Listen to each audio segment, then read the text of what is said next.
भाजपचे आमदार गोपीचंद पडळकर यांनी काही दिवसांपूर्वी एका कार्यक्रमात आमदार जयंत पाटील यांच्यावर अत्यंत खालच्या पातळीवर टीका केली।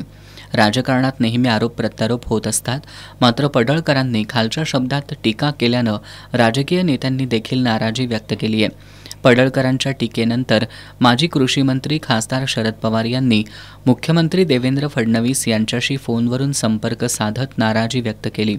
विधान परिषदेतील काँग्रेसचे गटनेते आमदार सतेज पाटील यांनी एक्सवरून पडळकरांची टीका म्हणजे महाराष्ट्राच्या सुसंस्कृत राजकीय परंपरेचा आणि राजाराम बापू पाटील कुटुंबाच्या प्रतिष्ठेचा अवमान असून त्याचा निषेध करत असल्याची प्रतिक्रिया दिली आहे। दरम्यान पडळकरांच्या वक्तव्याचे कोल्हापुरात देखील चांगलेच पडसाद उमटतायत।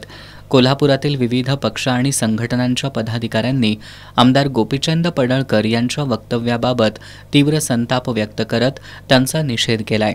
उद्धव बाळासाहेब ठाकरे शिवसेना पक्षाचे उपनेते संजय पवार यांनी पडळकरांनी महाराष्ट्राची आणि आमदार जयंत पाटील यांची माफी मागावी अशी मागणी केली आहे। खूप मोठे राजाराम बापू पाटील साहेब एक मोठी व्यक्ती, त्यांच्याबद्दल आमदार पडळकर साहेबांनी वक्तव्य केले ते खरोखर निषेधार्थ आहे।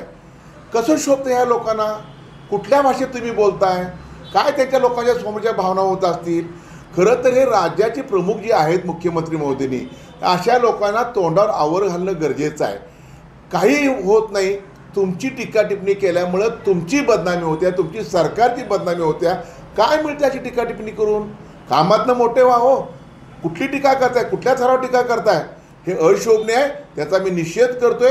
खरं तर त्यांनी महाराष्ट्राची आणि पाटील साहेबांची माफी मागणं गरजेचं आहे। अखिल भारतीय मराठा महासंघाचे राष्ट्रीय उपाध्यक्ष वसंतराव मुळीक यांनी पडळकरांच्या वक्तव्याचा निषेध करत त्यांना महाराष्ट्रात फिरू देणार नाही असा इशारा दिलाय। मध्ये तो विरोधी पक्ष असतो, सत्तेत असतो, यांचा जो काही एकमेकाचा जिव्हाळा होता, एकमेकांविषयी आदरभाव होता, परंतु अशा ठिकाणी हा गोपीचंद पडळकर आदनमधनं जे काय पद्धतीनं जे काय स्टेटमेंट करतो तो अतिशय चुकीच्या पद्धतीने करतो।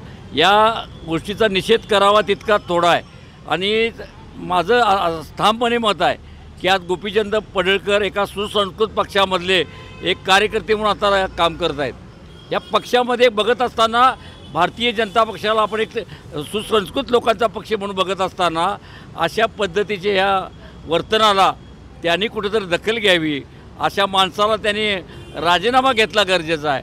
परंतु या ठिकाणी मी सांगू इच्छितो, फक्त मराठा समाज म्हणून नाही तर बहुजन समाज म्हणून अशा गोष्टीचा नुसता निषेध करून आम्ही थांबणार नाही। येणाऱ्या कालखंडामध्ये महाराष्ट्रात या गोपीचंद पडळकरला फिरणं अतिशय मुश्किल होणार आहे। राष्ट्रवादी शरदचंद्र पवार पक्षाचे जिल्हा कार्याध्यक्ष अनिल घाटगे यांनी भाजपनं पडळकरांची पक्षातून हकालपट्टी करत त्यांचा राजीनामा घ्यावा अशी मागणी केली आहे। या ठिकाणी उचवलेला आहे आणि देवेंद्रजींनी काल सांगितलं की आम्ही त्यांना समज दिलेली आहे, परंतु विधानसभेमध्ये सुद्धा काही गुंड घुसवून त्यांनी जितेंद्र आव्हाड यांच्यावर हल्ला करण्याचा त्यावेळेला प्रयत्न केला। विधानसभेमध्ये भाषण करत असताना सभापतींचा देखील त्यांनी त्या ठिकाणी अपमान केलेला आहे आणि अशा व्यक्तीला वारंवार समज देण्यापेक्षा यांची आमदारकी रद्द व्हावी आणि माननीय राज्यपाल महोदयांना माझी एक विनंती असेल की अशा वाचाळवीरांना ताबडतोब या विधानसभेमधून हाकलण्याची व्यवस्था करावी आणि देवेंद्रजी आता समज देणं हे बंद करावं आणि बगल देण्यापेक्षा आपण त्यांना निलंबित करावं अशी माझी आपल्याला कळकळीची विनंती आहे।